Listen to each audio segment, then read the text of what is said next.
Assalamu alaikum. Welcome back to Sufi Essence with Hammad Syed, Part 6.23, The Cattle Al-An'am. We have arrived at the magnificent conclusion of Surah Al-An'am, surah that has guided us through the intricate and a profound tapestry of divine oneness, human accountability, and the absolute truth of the final reckoning. The final verses of this surah from Kanzul Iman, Quran, the cattle, 6-161, to Kanzul Iman, Quran, the cattle, 6-165, are a powerful and a sublime culmination of the entire discourse.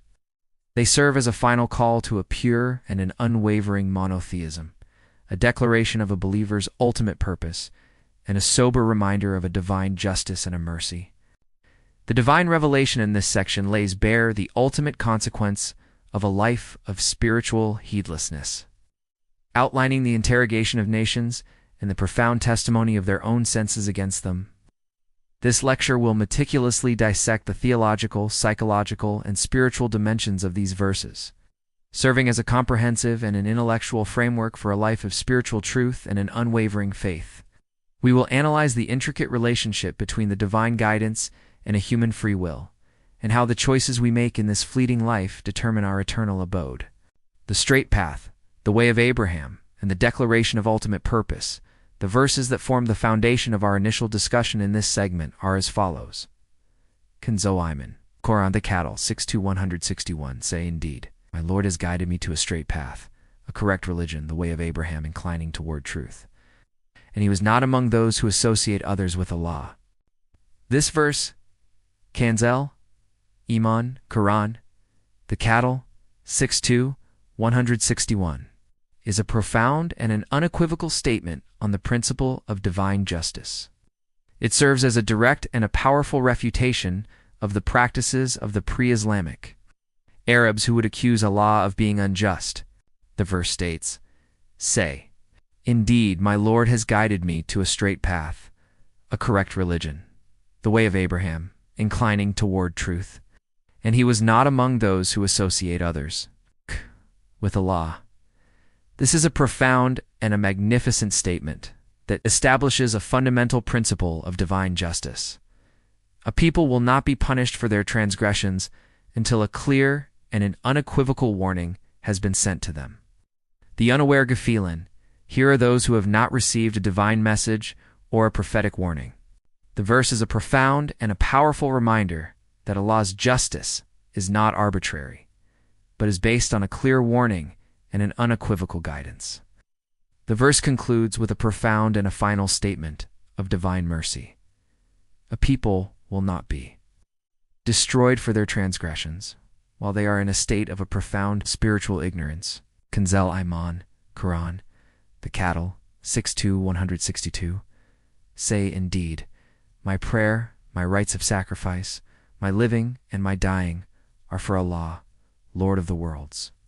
This verse, Kanzul Iman, Quran, the cattle, 6-162, is a magnificent and a powerful statement on the nature of divine justice and a human accountability. It states, "Say, indeed, my prayer, my rites of sacrifice, my living and my dying are for Allah, Lord of the worlds." The ranks darahat here are not just physical ranks in paradise or hell, but are profound into spiritual stations that are a direct result of a person's deeds. It is a profound and an unequivocal statement that a person's spiritual state in this life is a direct reflection of their intentions and their actions. The verse then concludes with a profound and a sobering truth, "And your Lord is not unaware of what they do." The Arabic word for unaware is ghafel, which signifies a state of a profound spiritual heedlessness.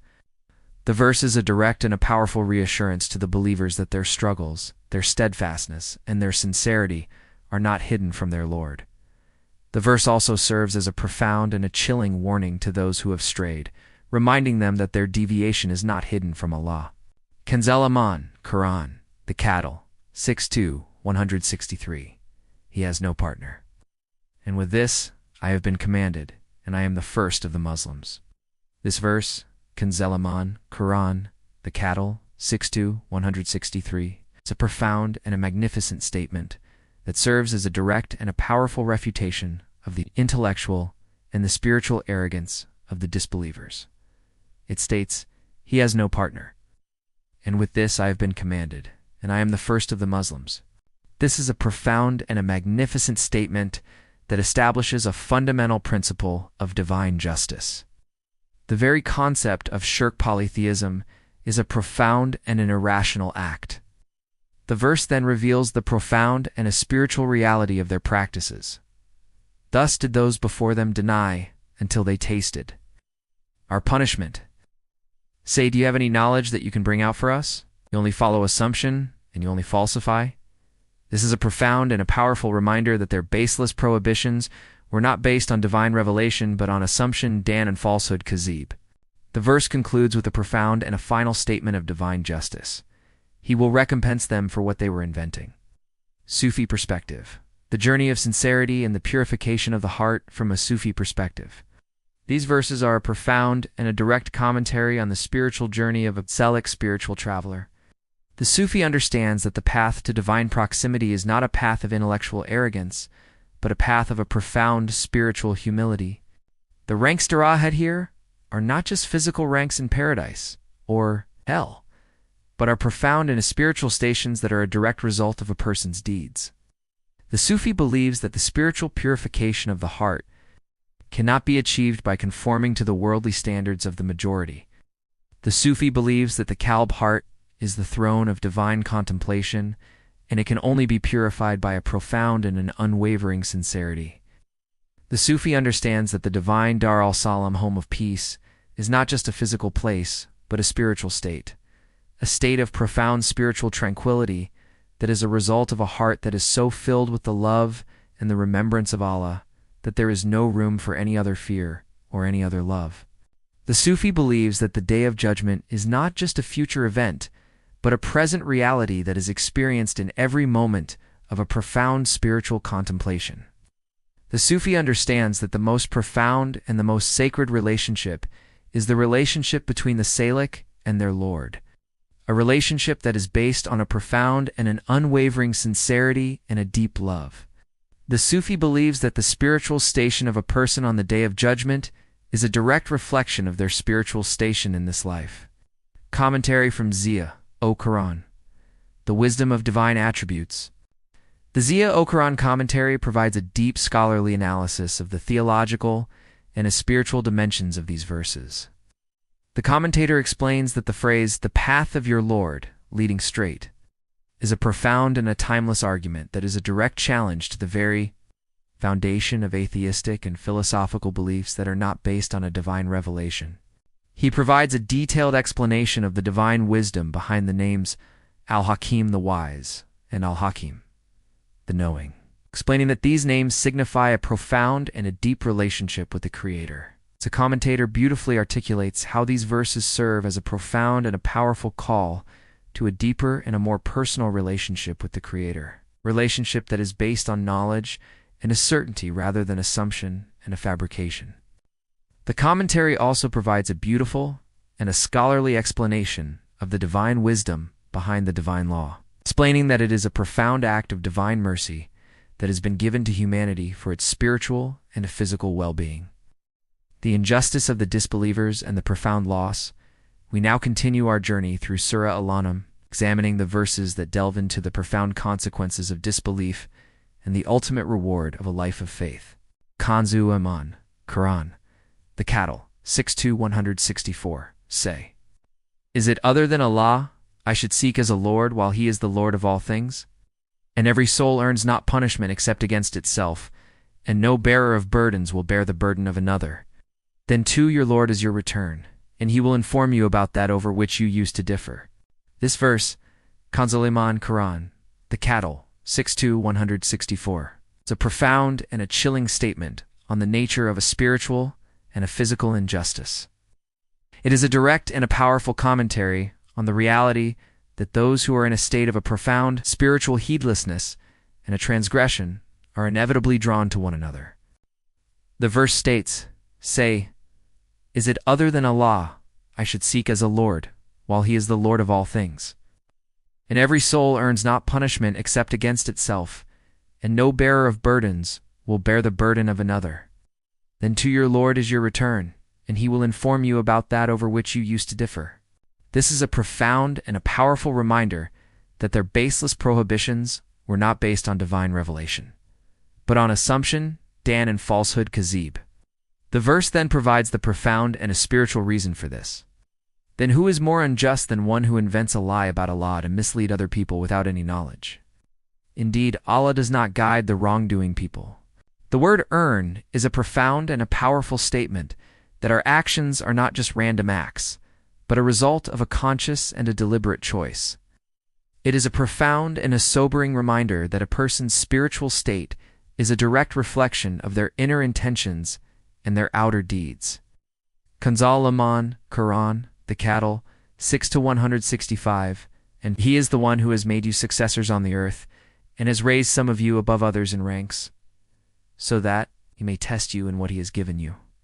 Indeed, your Lord is swift in penalty, and indeed he is forgiving and merciful. This verse, Kanzul Iman Quran, the cattle, 6-165, is a magnificent and a powerful statement that serves as a culmination of the divine discourse on the Day of Judgment. It is a direct and a powerful dialogue between Allah and the jinn and humanity. The verse begins with a profound and a rhetorical question. And he is the one who has made you successors on the earth, and has raised some of you above others in ranks, so that he may test you in what he has given you. The Lost Kuzran here is a profound and a timeless reminder that the Day of Judgment, the reckoning of deeds, and the final judgment are not a matter of intellectual speculation, but a profound and an unchangeable reality. The verse then describes the profound and a spiritual reality of their response. But whoever is forced by necessity, neither desiring it nor transgressing its limit, then indeed your Lord is forgiving and merciful. The promised here is a profound and a timeless reminder that the Day of Judgment, the reckoning of deeds, and the final judgment are not a matter of intellectual speculation, but a profound and an unchangeable reality. The verse concludes with a profound and a chilling truth. They have gone astray and were not rightly guided. Hadith with reference. The guidance of Allah and the unwavering nature of his promise. The Prophet, peace be upon him, taught with profound wisdom on the themes of these verses, emphasizing the importance of belief in the unseen and the immense reward of seeking the company of the sincere. The Prophet, peace be upon him, taught, the people of paradise will be the believers, and the people of hell will be the disbelievers. This hadith is found in Sahih al-Bukhari, hadith number 7476. This profound hadith directly relates to the verses on divine judgment. It provides a direct and a definitive answer to the question of a person's ultimate abode, confirming the divine truth that a person's spiritual state in this life determines their spiritual state in the hereafter.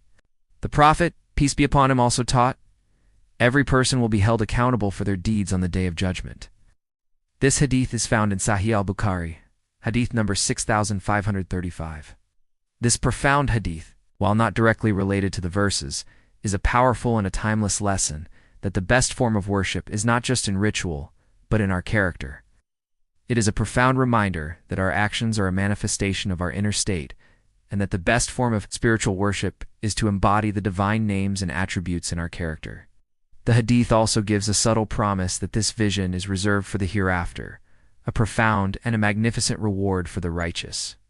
The theological implications, the inevitability of judgment, and the rejection of free will. The verses in this section are a direct and a powerful refutation of the philosophical position that denies the existence of a day of judgment. They serve as a profound and an unequivocal statement that this life is not an end in itself, but a brief and a fleeting test for a greater and a more profound reality. The verses also serve as a profound and a subtle refutation of the philosophical position that a person's actions are not a result of their free will. The verses state that a person's spiritual blindness is not a result of a divine injustice, but a profound act of a spiritual self-destruction. The verses also serve as a profound and a beautiful reminder that a person's sincere efforts, no matter how insignificant they may seem, are known to Allah, and it is their sincere efforts that will be the ultimate source of their spiritual success. Our comprehensive analysis of the verses of Surah Al-An'am reveals a profound and interconnected argument for the absolute oneness of Allah. The surah masterfully transitions from the ultimate futility of denying the hour to the ultimate absurdity of polytheism. It teaches us that this life is a brief and a fleeting test, and that true existence and success lie in the hereafter. The verses beautifully illustrate the nature of spiritual blindness, which is a consequence of a willful denial, and they offer a profound lesson on the interconnectedness of all living things. The powerful and direct challenges to the polytheists in these verses serve as a timeless lesson for all who seek to remove the veil of heedlessness from their hearts, and to return to the singular and everlasting light of Tawhid. May Allah, Iman, and Rahim fill your heart with the light of His truth and grant you the spiritual insight to recognize His signs in every aspect of creation. May He free your soul from the shackles of doubt and the chains of worldly attachment, so that you may stand before Him on the day of judgment with a pure and a tranquil heart. May He make your efforts a source of profound reward, and your channel a beacon of guidance for all who seek spiritual clarity. May He grant you the profound and an unwavering steadfastness on the path of truth. And may your work be a testament to His magnificent names, Rahman and Rahim.